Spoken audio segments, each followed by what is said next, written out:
Hey guys, it's Charles Yeager with Yeager Film. Today I want to show you a quick tip on how to create a Starfield easily with Element 3D. So I recently did a space scene tutorial for Tuts Plus, and I do a lot of space scenes using Element 3D, and I always use Trapcode Particular for the Starfields in the background. But recently I wanted to experiment with actually creating a Starfield using Element, and the benefits of this are twofold. The first being that I know not everyone has Trapcode Particular to create a Starfield with that may have Element 3D. So that makes things a little bit easier there for people. That way they can just create the Starfield using Element. But also, the other benefit is that the Starfield is in the same exact 3D space as the other Element models. So I'm not dealing with two different 3D spaces and worrying about one layer being in front of the other, that kind of thing. But the other question is, can we do this without putting too much of a render burden on our computers? And I think I figured out a method that actually does this very efficiently. So let's go ahead and jump into this other composition real quick. And here's the Starfield that I created actually using Element 3D. And we can look around here and you can see all the stars. You can see how quick this is moving and panning around.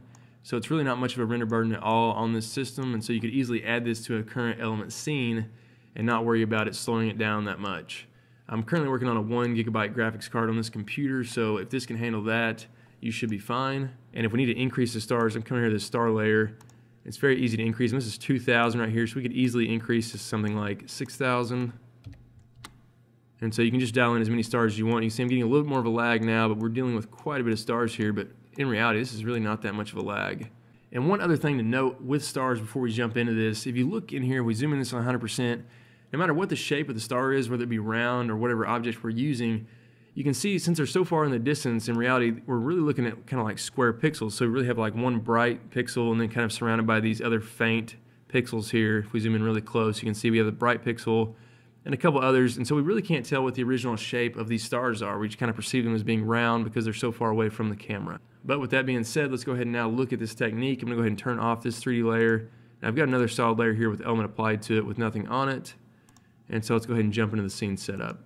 And so initially what I was doing when I was first creating Starfields with Element is I would come up here and create a sphere, and I would take that sphere model and I would take the segments on it all the way down to 1 and turn on no smoothing until we kind of get this essentially one of these candies from Super Mario Galaxy is what it looks like to me.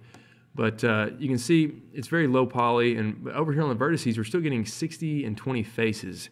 And to me that still seemed like a lot if I'm going to have 2,000 of these in a scene. So that's just a lot of faces there to be rendering just on the stars. So I thought there had to be a better way to do this. So I'm going to go ahead and show you the technique that I discovered here. So I'm going to close that sphere model. I'm going to create a new plane. And what's cool about this is it only has a face on one side. So on the back side there's nothing there. It's only on one side. But look over here at the vertices, we have 4 and 2. So obviously a lot lower than the sphere model. And again, because it's going to be so far away, it's going to really have the same effect as that sphere model. So what we need to do here, initially, I'm going to come to the rotate tool. I'm going to rotate this on the x-axis here. I'm just going to hold shift and just rotate it one direction here so it's facing. So the back side won't be able to see, but on the front side we can. Now let's come over here to the material. I want to select it, and under illumination, I'm going to set that to be at 100%. And we can actually go ahead and scale this down a little bit. I'm going to scale it down to about 15%. So it is just very small there. And so let's go ahead and have that on group 1 and click OK. All right, so now that we're viewing the composition, I'm going to go ahead and select my camera here. I need to rotate around because, again, we can only see this from the front face because the back face, it's not rendering. So now back on our element layer, I'm going to group 1 here, and under Particle Replicator, I'm going to set this to be a sphere. And for the particle count, I'm going to set this to be around 60 just for the time being so we can kind of see what's happening. And so now we can see our sphere, and if I select my camera tool and I'm rotating around here, it looks like we're seeing a spherical shape but from the outside. So I actually want these to be facing inward, and this is a common thing that happens when using this method. So I'm going to come back up here to the scene setup. So all we need to do in this case is just select our rotation tool again, and we're just going to rotate the face back facing the other way. So I'm going to hold shift and just rotate this back around so it's facing the opposite direction. And I'll show you why this is important here in just a second. So let's click OK. So now if we look at this, it looks like we're facing inside of the sphere, and that's what we want because if you think about this, when the Starfield expands, we're basically going to be inside of the sphere, so we want all the stars to be facing us. That way the back sides that aren't rendering are not facing us. We're not going to see them, so we don't need to worry about them. So now I think you can probably get a feel of what we're going to be doing here now. So let's go ahead and move forward. So under particle count, I'm going to set this to be 1,000 for the time being. Okay, so now it just looks like a solid glowing ball. So we can do under scale shapes. If we scale this up, now you can see the star field kind of appearing. And if we look around, you can see we have all the stars here. So I'm going to go ahead and scale the shape up to be about 600. So they're really far out there, but obviously right now they're way too orderly for being stars. So what we can do now is just go to Replicator Effects, and under that you'll see Scatter. And under Scatter, I'm just going to type in 120. And you can see how that's going to scatter the stars about. And it's going to kind of bunch some of them up, and it looks a lot more realistic. So we can come back over here now to the particle count. I'm actually going to increase this now to 2,000 so we get a little bit more of a realistic look. So now we've doubled the amount of stars. Now let's go down to the actual particle look and customize a few things with that. So we have particle size random. We can go ahead and bump this up to 100%. And now you can see we get what looks like it'll be a lot more distance variance between the stars. You have some that are brighter, some that are not quite as bright. I'll set this on full resolution so we can see that a little better. And that's really all there is to it to initially create your Starfield with elements. So you can see we did all this on one group with just one model, just replicating it, and we have a very quick and easy Starfield.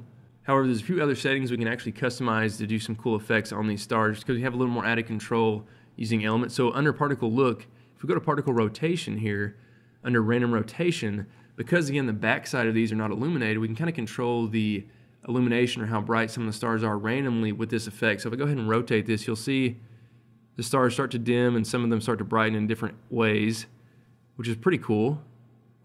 And actually, if we wanted to do like a twinkling effect on the stars, you could actually keyframe the random rotation and just kind of offset it here, and you can see how it kind of adds a twinkling effect on the stars if that was something you needed.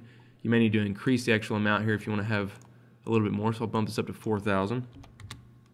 And something else you can do is actually keyframe the scatter effect. It kind of adds this nice liquid motion effect to the stars. So if I select that, hold shift, and I just kind of come through, you can see how it adds some nice kind of organic movement onto the stars. And so what this would kind of emulate, if you wanted this to be like spaceships or kind of a metropolis type effect, you could kind of keyframe some movement using the scatter effect on the stars. One other thing you could do, let's go back into the scene setup. You can kind of control the color variance here. I'm going to go ahead and select this model, right click, duplicate all. Now on that new model I created, I'm going to select the material, and let's go down here to the illumination color.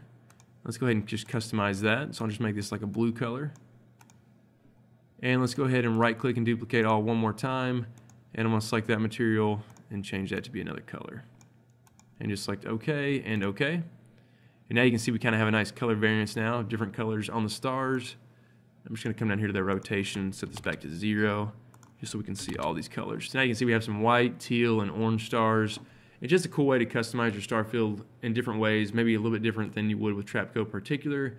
And again, since we're doing all this in Element, we're doing it with one plugin, and it's all in the same 3D space.